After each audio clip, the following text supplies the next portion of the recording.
sunshine. So ayan, 6 AM gumising po kami ng maaga. Ito yung a day in my life namin na walang yaya. Dahil ang yaya niya ay umuwi sa probinsya dahil may emergency about sa pamilya niya. Kaya ako ang gumising ng umaga para sa kanya. At kasi nga naman, siya pa ang nauunang gumising. At ganun talaga ang mga bata, no choice tayo, gigising din tayo, 'di ba? At ayan, pinalakad-lakad ko siya sa luwas ng maaga. Sa akin talaga para sa kung ako lang, apakahirap talaga para sa akin gumising na umaga dahil hindi ako morning person. So, mahirap yun para sa akin. Lalo't masarap matulog. Aminin natin, masarap matulog pag may aircon. O, diba? Tapos 6 AM, hoy, sino makagising ng maaga niyan? O, diba? Pero no choice tayo kasi nga ganun yung anak natin, gigising na maaga at gigisingin talaga tayo.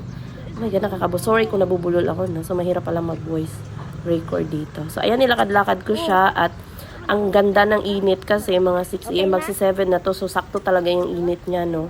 So, maganda din kasi yung mainitan tayo kasi vitamins din kasi yan sa katawan natin. At birang-bira lang kasi kami naiinitan kat lagi lang sa bahay at naka-aircon. So, ayan, para healthy naman yung ating mga skin at ating mga kalusugan, lalong-lalo ng ating mga anak. Si Enzo at si Jasmine ang nilabas ko dahil ang kuya niya kanina ay tulog pa. So, ito yung bihira ko lang nagagawa kasi madalas gumagawa nito is yung yaya.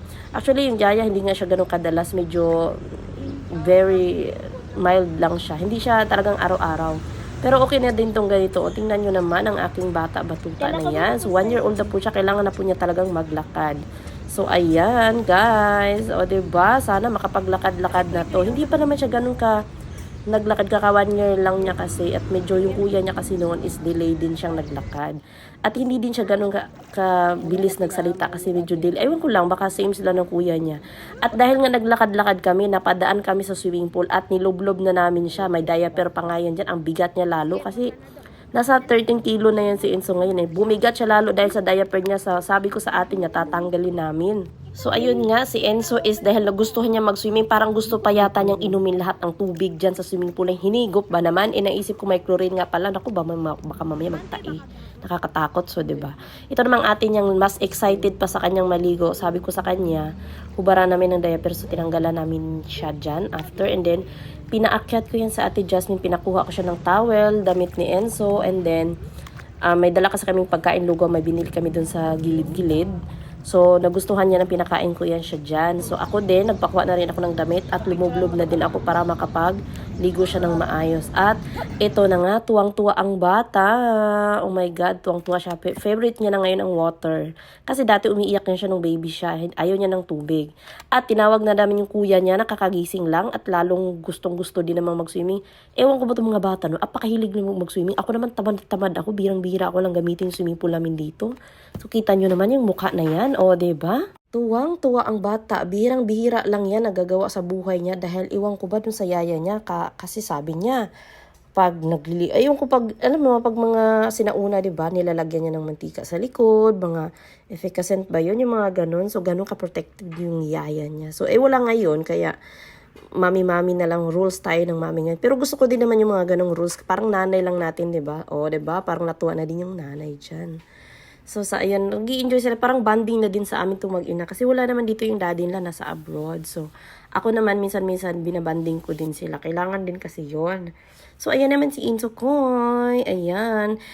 Inihigop niya pa din yung tubig dyan. At nahihigop niya talaga. Kaya, nabubulunan siya sa tubig. Kasi, iwan ko to batang to, uhaw na. Pinainom ko naman siya ng tubig dahil may dala din kaming tubig. So, ayan yung atin niya. Tuwa din yung atin. Favorite na talaga nila ang pagsuswimming, guys, no? Ewan ko ba sa mga to. So, ayan. Oh my God. Ang hirap pala maging walang yaya. Minsan, okay naman. Kayang-kaya naman. Pero mahirap kasi may mga gagawin tayo na kailangan mabilisan pag may anak tayo. So, ayan. Gumising ka ng maaga para magawa mo lahat. Habang tulog pa sila, gagawin mo na lahat. So, ayan. Nakapag-banding kami tuloy. O, diba? Mas medyo at the other side, mas okay din kasi nakakapag-banding-banding din talaga. So, ayan, nakakatuwa tingnan ang batang iyan. O, diba? So, alam nyo ba guys, nung bata pa ako, sobrang pangarap ko magkaroon ng swimming pool. So, ngayon na mayroon na kami, sobrang tamad akong mag-swimming. Kaya nagigets ko yung mga anak ko na napaka-laog talaga pagdating sa swimming. Talagang araw-araw kang kukulitin, mami, swimming, swimming. Pero hindi ko sila pinapayagang mag-swimming kasi nga, hindi pwedeng walang bantay. Kasi alam nyo naman, ang lunod, minuto lang o kaya seconds lang, di ba mahirap? nakakatakot. So, kailangan samahan talaga sila. Minsan nga, tinatamad nga ako. Sabi ko, wag, kasi nga, wala nga kasama. Ayaw ko sumama. So, itong bata na ito, dahil love-love ng mami yan, sumama ako at ginagrab ko na din yung opportunity na kahit minsan, makapag-banding man lang kami this week. O, diba? Ang advantage, walang yaya, no choice ka kung mag-banding ka ng anak nyo. Aminin natin, tayong mga magulang, hindi natin naaatupag yun palagi ang pagbabanding sa anak natin. Pero kahit papano, pinipilit natin, di ba? So, ayan, nakakatuwa yan kasi additional yan sa ating mga memories. Kasi paglaki nila, malalaki na yan, kanya-kanyang buhay na yan at hindi na natin yan maingganyo sa mga activity na gusto natin kasi may sarili na silang buhay, may sarili na silang gusto sa buhay nila, teenager na, yung si Jasmine ko nga 9 years old, may sarili na siyang gusto, nahihiya na din siya. So ayan yung inaano ko guys na nung bata ko, ilog lang talaga ang meron kami. So, tatalon ako doon. Yung mga nag-airbag kami o nagbabaklip kami doon noon. Tapos nakapanty lang kami. Nakaka-relate ba kayo sa ganyan, guys? O, diba? Tapos nagkakating classes kami para lang maligo. Tapos sabi ko pa nung bata ako, sabi ko, gusto ko nang magkaroon ng balang araw ng swimming pool. Ayun na nga, pag mayroon na ka ng swimming pool, tinatamad ka nang maligo. So, ayan yung mga anak mo. Tingnan mo na may tsura ng anak ko na yan. Bakit talaga yung gusto ng swimming? So, ayan guys. Sabi ko nga naisip ko dyan sa mga oras na yun. Sabi ko baka uuwi na kami kasi malamig na. Mamaya ang likod niya talagang uubuhin pag matagal. Pero gustong-gusto niya. Tingnan mo naman yung paan niya. Oh, relax na relax. Ay, naku. Pero pag andito yung daddy niya, nagsuswimming kami sa gabi. Gusto nung daddy niya gabi nagsuswimming. Ayaw niya ng araw. Ewan ko, puti naman na siya. Tapos natakot siguro siya. Saan si Haring Araw? Or takot siyang, ewan ko, may mga ganun foreigner na yun. Parang takot sila sa sunburn. Kasi nga, yung mga balat lang maninipis. Ganun yung daddy niya pag umuwi. O, tayo naman, mahilig tayo magpaputi. Takot sa init, minsan naman. Okay lang, kasi pag foreigner naman ang asawa mo, gusto mo naman medyo dark. O, dark. So, ayan na siya, guys. Ay, naku, mahirap pala mag-voice over dito na. So, hindi pala madali. So, kaya nga, medyo lagyan ko lang sa version ng sound. Oh, nakakapaka-sweet naman ng baby namin na ito. Ang tuwa yan siya, guys. Diyos ko, Lord. Parang ayaw na nga umahon yan nung papauwiin ko na siya ng mga later a while niyan eh. Ayaw nang umahon. Gusto na. Tapos gusto niyang uminom ng tubig dyan. Niisip-isip siguro niya, ay, dito hindi na kailangan i-istruhin to. Pwede na itong inumin diretso. At ito namang anak kong takaw talaga sa swimming. Ay, ang tsura na yan. Ita mo naman. Itong anak ko na ito, guys, naiiba talaga ang kulay niyan. Kasi iba po ang tatay niyan. Filipino po ang tatay niyan. At namana niya ang kulay sa kanyang tatay. So, yung dalawang anak, yan yung anak ng foreigner. Kaya puti sila. Intende? Very good. Wala namang tanong. Pero gusto ko lang kwento. Bakit ba? Para sa kaalaman ng lahat. So, ayan. Ay, nako. Straight yung paa. Masakit yung mata ko dyan. Ewan ko, mahapdi yung mata ko dyan sa swimming pool. Hindi naman siya dagat. Or baka dahil sa sunblock na nilagay ko. O, diba? Nakuha para mag-video-video. At yung anak ko na yan. Sabi ko, picturean kami ni Enzo. Ito naman, video-video naman pala niya. Pero okay na din para may ma-upload ako dito. O, kita nyo naman yung bata na yan. Pag nasinagan ng araw, sana all. Gusto ko ganyan din ako. Pag nasinagan ako ng araw ganyan ako kakintab at kaputi. Oh my God. Ang harap kong pumuti, dahil hindi ako puti, nag-anak na lang ako ng puti. Pag uwi namin sa bahay, pinakain ko siya. Nakatulog na siya niyan. Pinakain ko siya ng orange kasi kailangan niya prutas. Nagkain naman na siya ng lugaw ng breakfast niya habang nasa swimming pool kami. Ayan yung pina-snack ko sa kanya ang orange. O, diba? Ang healthy niyan, guys.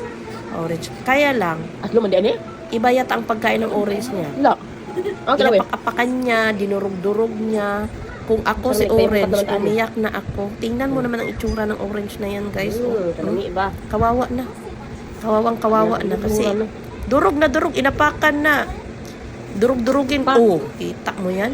Tapos, ilalamon niya. Ganun siya. Tapos, idudura niya pag wala ng lasa yung orange. Apaka-perfect. Kawawang orange naman. Diyos ko, Lord. So, ayan ang bata na yan. Pero kung ako ang yaya, guys, hindi talaga mapapagod. Hindi ito iyakin. Hindi din siya.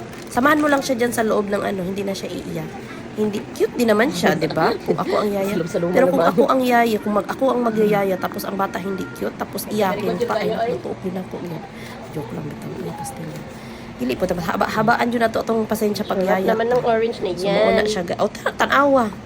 Pinasok ang paa sa bowl. Bowl ba tawag na? Mangkok ba tawag namin yan? Basta mangkok sa Tagalog yan siya guys. Bisaya ba ako no?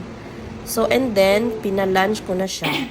Kita nyo naman Sige, banat. ang way ng pagkain niya, di ba? Wala naman yung kinabuhian eh. And then, pagkatanghalian namin, Kita mo ni guys, ito sa ang mo karong aming gabi una. ulam. So, sa kanya Tangan ako sa kanina, carton para dili rice mo with ambak ang mga adobo mantika. sauce yun Kay sa buhit kanya. mo ng mga And then, mantika dere. ito yung Ambak aming na gina sila, no? ulam. O, diba? Matapot mo na sa Yummers. tuwa.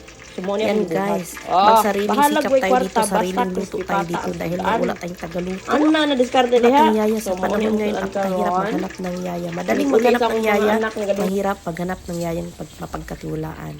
At kailangan paggagalaw tayo, pag saglit na tulog ang anak natin, kailangan mabilisan yung galawan natin kahit mukha na tayong bakukang ano. So ganyan, mabilisang hugas ng plato, didian, and then ang pagluluto, pinagsasabay-sabay ko na yan guys. Sus, Ginoo ko. Relate ang mga nanay dyan. Alam ko namang pare-pareho tayo ganyan. Kasi, sanay tayo sa hirap. Galing tayo sa hirap. O, diba? Sanay tayo sa mga multitasking. O, diba? Ganyan. Kita nyo naman. And then, nagluluto na din ako dyan ng tawag dito? Umaga. Ulam namin bukas sa umaga ng tilapia. Sinabay ko na din siya. And then, naglinis ako na mabilisan kasi mamaya pagising nung isa, bubuhatin ko na naman siya. And then, laruin ko siya. So, kailangan talagang fast forward ang ating mga galawan. O, diba? Ganyan talaga. Fast forward ko na yan siya, guys.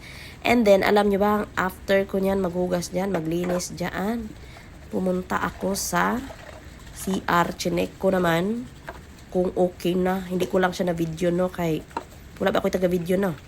Isandig-sandig, bibiyan ako na sa mga daplin-daplin ang akong cellphone dyan na para magkapag-sariling sikap talaga tayo. And then, habang nagluluto ako dyan, nilinis ko ng lababo. Ay, Ginoo ko, Lord, tabang intanong silingan. Pastila na lang yun. Paspasi yun na, naglihok na. So, ayan guys, sa mga magkaintindi ng Tagalog dyan at saka Bisaya dyan, good job. Pero kung hindi, sorry na lang yun kaayo. So, ayan, hinugasan ko na lahat, o, diba? Pag nanay na talaga tayo, 3 na anak ko dahil, no? Kaya Wonder Woman talaga tayo pagdating sa bahay talaga. So, ayan, kinuskos ko talaga yan. So, tapos na ako magluto niyan. Kaya hinugasan ko na para isahan na lahat. Wala na akong babalikan after. O, diba? Kuskusin mo pa, Berna. Itodo mo pa. Para matapos na ang lahat-lahat. So, ayan guys, pastilan na lang. Alam kong nakaka-relate kayo sa ginagawa ko dahil mga nanay tayo, ganyan talaga tayo. Hindi pwede yung nagkaanak ka lang, hindi wala kang gagawin. Mag-antay ka sa asawa mo. Hindi pwede yung ganyan. Pag nagkaanak na tayo, marami tayong responsibilidad na dagdagan at walang katapusan. Ganun talaga ang buhay. Mo may gisudlan, kumanon. Ganyan talaga. Agwantahon. Diba? Anak yun na. Ay, Ginoo ko, pastilan na lang, kinabuhi yun. Paspasan berna mo diho ko murag tinuod sa video ra ba na paspas kay ko diha di ba yun na sa tinuod ng kinabuhi pag humana ko limpyo ni saglit ko sa akong lamesa kay kaga eskwela ba ako German course online no ayos ako dyan and then nag-study ako ng very very light para aron ignon ra gud pastil sa video ra gud po na unsa ko nga ang study dyan ako is before sleeping dyan.